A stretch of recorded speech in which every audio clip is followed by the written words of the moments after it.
Bonjour, bienvenue à la diffusion de l'Assemblée du Plein Évangile. Aujourd'hui, ce soir, j'ai décidé de sortir pour se mettre un peu plus dans l'ambiance de l'été. Je vais enlever mon chapeau de vacances et je voulais vous parler, on approche des vacances, on est déjà à la deuxième semaine de juillet et je voulais vous parler d'un thème ce soir. Avez-vous besoin d'un réveil? Avez-vous besoin d'un renouveau?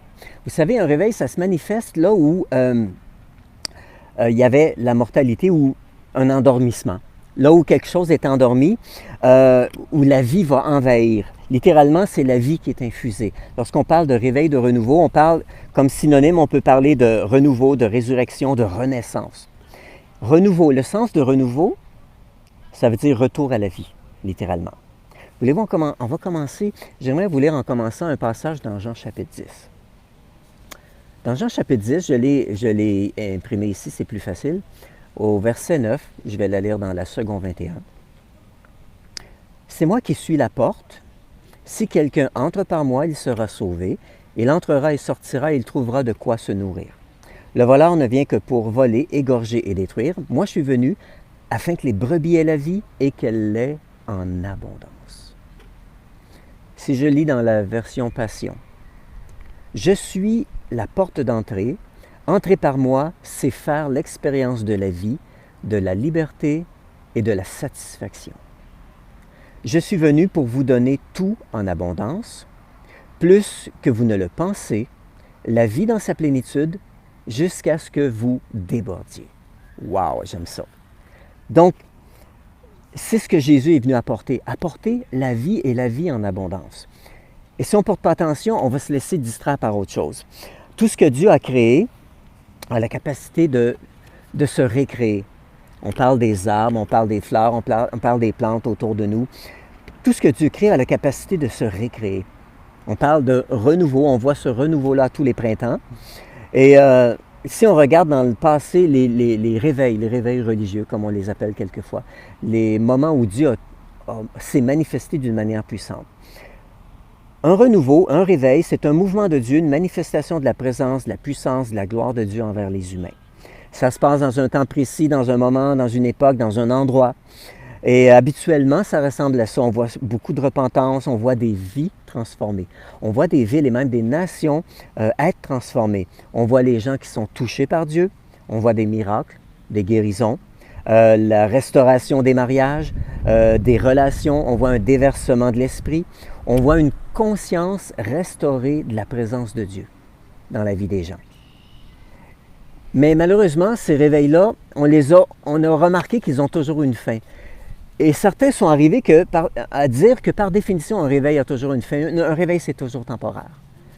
Et récemment, des gens ont étudié l'histoire et tout, ils sont arrivés à la conclusion qu'un réveil n'a pas besoin de terminer et que la majorité des réveils se sont terminés à cause de la décision des gens. Le réveil se termine lorsque nous arrêtons de collaborer avec Dieu.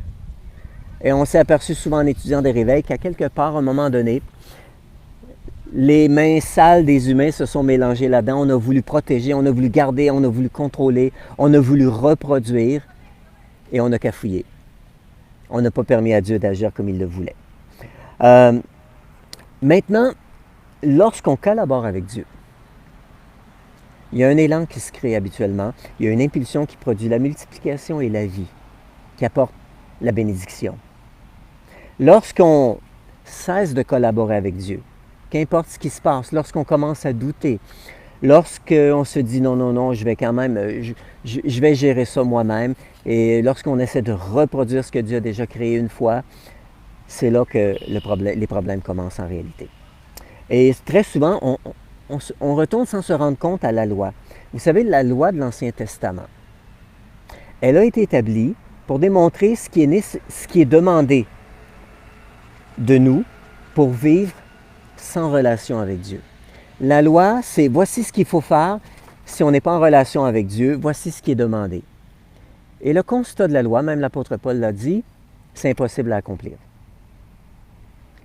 L'apôtre Paul dit même que la loi, c'est un peu comme un pédagogue, c'était dans le but de nous faire prendre conscience que c'est impossible d'accomplir ça. Et si vous vous souvenez, lorsque Moïse a conduit le peuple d'Israël au mont Sinaï pour leur présenter Dieu, celui qui les avait délivrés, qui avait manifesté les 10 plaies d'Égypte, qui les avait amenés jusque-là. Moïse était content parce que Moïse avait eu cette relation, était en relation avec Dieu. Et il a dit maintenant, peuple, je vais vous montrer qui est votre Dieu. Et Dieu, voici ton peuple. Et ce matin-là, Dieu s'est manifesté, Dieu a mis ses plus beaux atouts et ça ressemblait à des tonnerres, des éclairs, de la fumée, une nuée qui était autour de la montagne et les Israélites ont juste paniqué. Ils ont dit non, non, non, non, non, non. Nous, on ne veut pas de ce genre de relation. On ne veut pas de relation avec cet être-là. Il nous fait peur. Moïse va le voir, dis-lui ce qui s'attend de nous, viens nous le dire, on va le faire. C'est littéralement ce que le peuple a demandé. Et ça les a conduits directement dans la loi qui était qu'est-ce qui nous est demandé d'accomplir pour vivre sans relation avec Dieu. Et quand on délaisse notre relation avec Dieu, ce qui se passe souvent, c'est que la seule option qui reste, c'est la loi qui nous montre comment nous comporter. Sans cette relation intime avec Dieu, dans le Nouveau Testament, avec la grâce, qu'est-ce que ça ressemble? Voici ce qu'il faut faire. Il faut prier tant de temps, il faut jeûner, il faut lire la Bible tant, il faut faire ceci, il faut faire cela. Il faut. C'est souvent ce qu'on dit. Il faut. Ça, c'est la notion de je ne suis pas en relation, je suis en train de regarder qu'est-ce qu'il faut faire pour plaire à Dieu. Et malheureusement, ce que j'appelle la loi, on peut l'appeler la loi du Nouveau Testament, ce qu'il faut faire pour plaire à Dieu dans la Nouvelle Alliance, ça nous mène immanquablement au constat que je ne suis pas à la hauteur. Et là, on a le choix de retourner dans une relation avec Dieu ou bien de travailler plus fort, d'en faire plus pour espérer se sentir mieux et sentir cette intimité avec Dieu, mais ça n'arrive pas à travers la loi, les choses à faire. Tous les exercices chrétiens sont bons, excellents, les exercices spirituels, qu'importe comment on les appelle. On doit prier, on doit lire la parole, on doit être en relation avec Dieu, on doit fraterniser avec les frères et sœurs, on doit entendre la parole de Dieu, on doit être encouragés les uns les autres ensemble. On a besoin de ça. Mais ça ne remplace pas la relation avec Dieu. Ça ne remplace pas ça. Donc, quand on réalise que c'est inadéquat, on essaie d'en faire plus. Et lorsqu'on en fait plus, ça nous amène où? Ça nous amène qu'on devient plus motivé on est plus motivé plutôt par l'assurance de son amour, on devient motivé par la crainte et la peur. Lisons Jean 17. J'aimerais lire Jean 17 pour vous, dans la version de la Passion.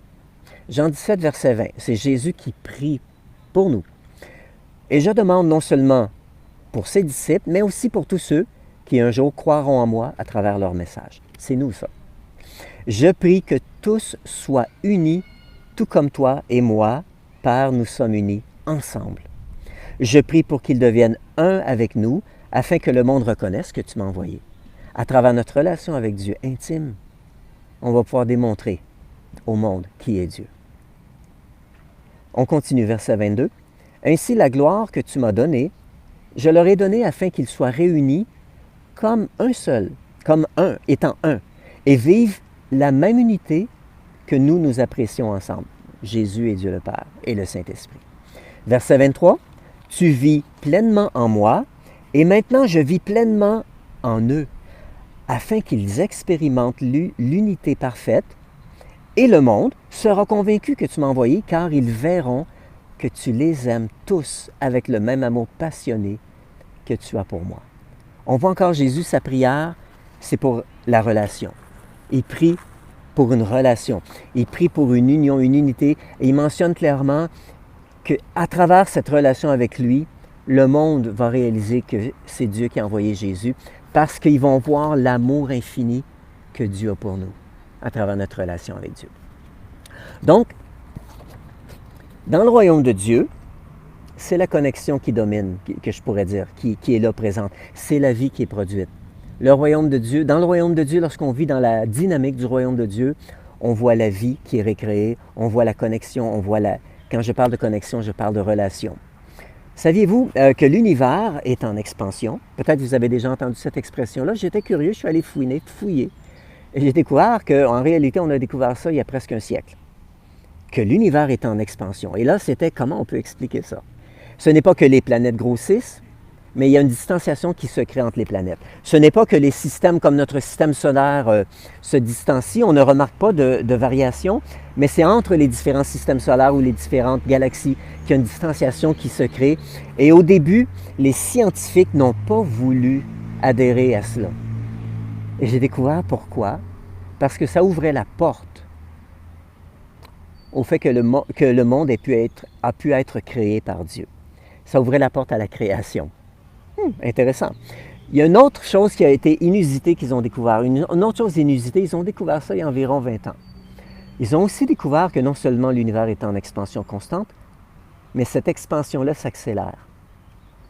Et au dire des scientifiques, on n'a aucune théorie pour expliquer ça. Vraiment, c'est inusité. Moi, j'aimerais juste vous lire un verset de Genèse, ou juste une expression qui vient d'un verset de Genèse, qu'il y ait la lumière, que la lumière soit, que les astres soient. On voit l'expression de création de Dieu dans la Genèse, et Dieu n'a jamais rappelé sa parole. Sa parole s'accomplit et continue de s'accomplir. Donc, peut-être que cette parole-là continue de créer. Dieu œuvre toujours pour produire la vie et la récréer. Donc, c'est un peu le sens du renouveau. Le renouveau veut dire apporter la vie.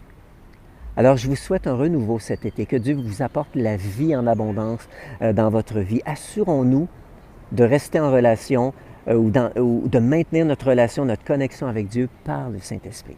Je termine en vous lisant un passage dans Jean 15, que j'aime bien aussi, dans la Nouvelle Français second, Nouvelle Bible Français second. Jean 15, versets 4, 5, 7, 8, 9. Quelques versets.